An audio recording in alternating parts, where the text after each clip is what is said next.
Hello and welcome to this post roundtable interview from Five&Co. I'm joined by broadcaster, author and award-winning journalist Tim Harford, who Stephen Fry describes on the back of this book as being fabulously readable, lucid, witty and authoritative. That's not a bad accolade, Tim, is it, for your book? Not at all. I'll take that. Listen, thanks again for your time and joining us with all our leaders from the life sciences sector to talk about what we've learned from the pandemic. What struck you from the conversation we just had? A very wide-ranging discussion, lots of questions about technology, about data, but I think the questions that really stuck with me above all were the questions about people. For example, a question from Germany about the anti-vax movement in Germany, which is quite strong. And what's the best way to communicate with somebody who doesn't seem to be operating to the same standards of evidence that you might want or that you regard yourself as doing?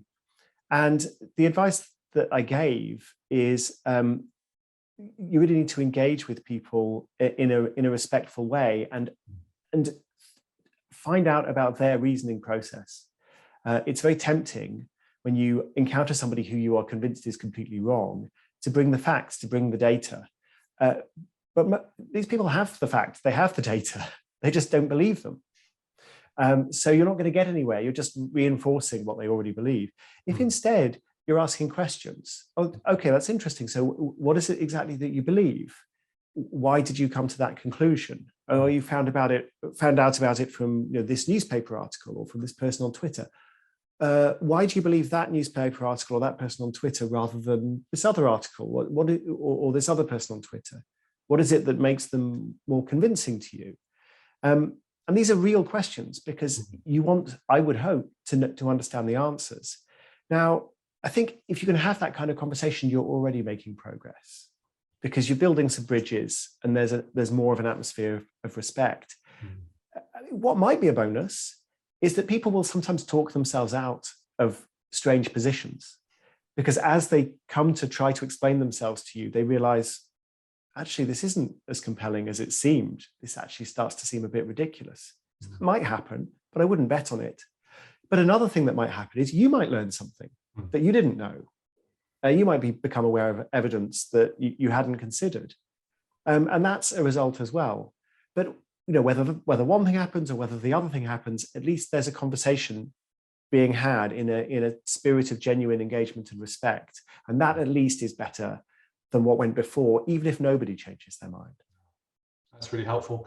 And many leaders say to us, how do I get more knowledge? How do I refine my expertise? What do you think the danger is in just getting more facts together when you're confronted with this kind of issue? I'm all in favor of facts. Don't get me wrong, I love facts. I love a good fact, I love data. But we don't get insight from data alone or from facts alone. It's the product of how our minds use those facts or use those data.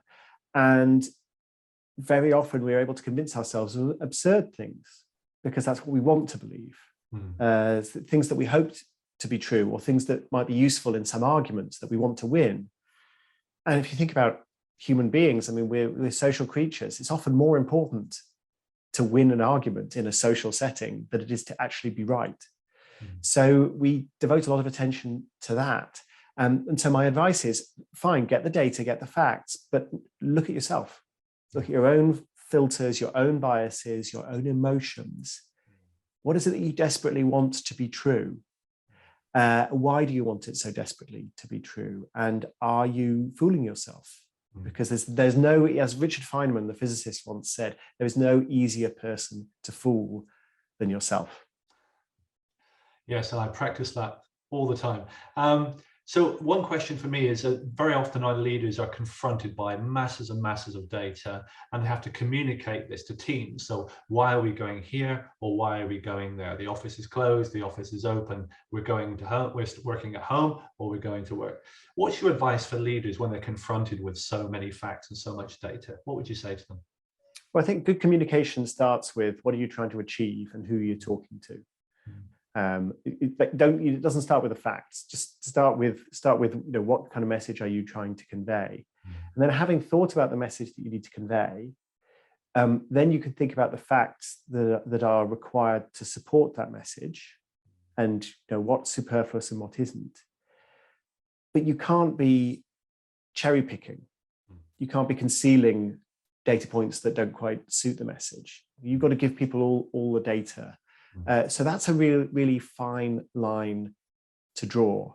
I was fascinated, I discuss it in my book, How to Make the World Add Up. I was fascinated by the case of Florence Nightingale, very famous as a nurse. She's also an amazing data analyst and data visualizer.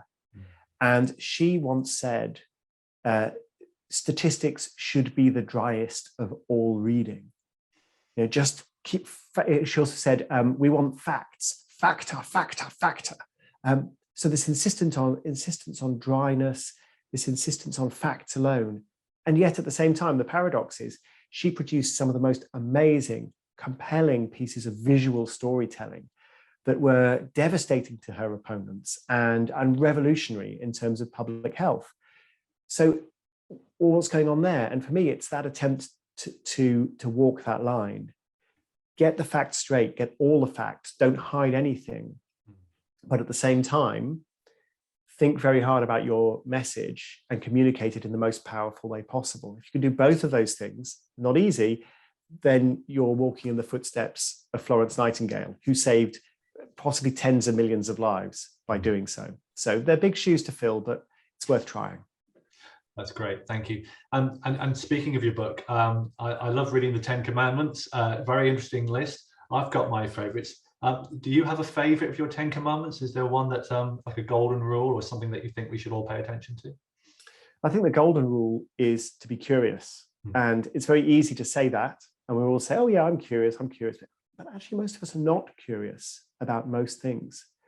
Very often we view facts as threats, or we view facts as weapons, tools, props in arguments, rather than what they should be, which is windows onto a fascinating and complex world.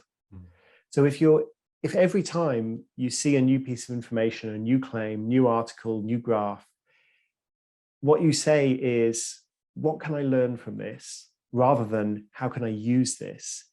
You're taking a step towards being more curious. And that's something I think we always have to remind ourselves.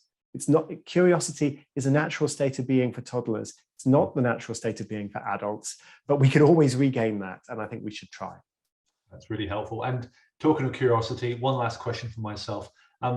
We always talk about leaders who are self-aware and constantly learning. What have you learned about yourself in the last years? What reflections do you have on your own sort of professional growth as we've been through this incredibly challenging time?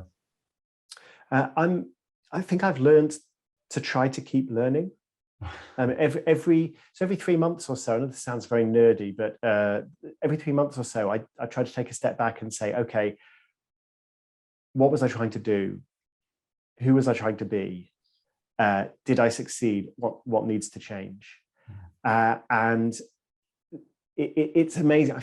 I think a lot of us feel the same way, that the pandemic began about 2 weeks ago in virtual time. Everything's compressed, and yet at the same time, it feels like a lifetime. We've just gone through all of these cycles of anxiety and hope and renewal and constantly learning. We're constantly learning because we're being challenged.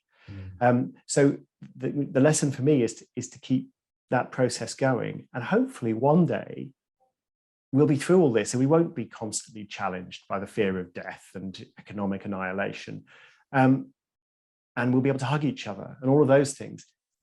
And yet I hope through all of that we'll still be learning and we'll still be challenging ourselves, but that won't be easy.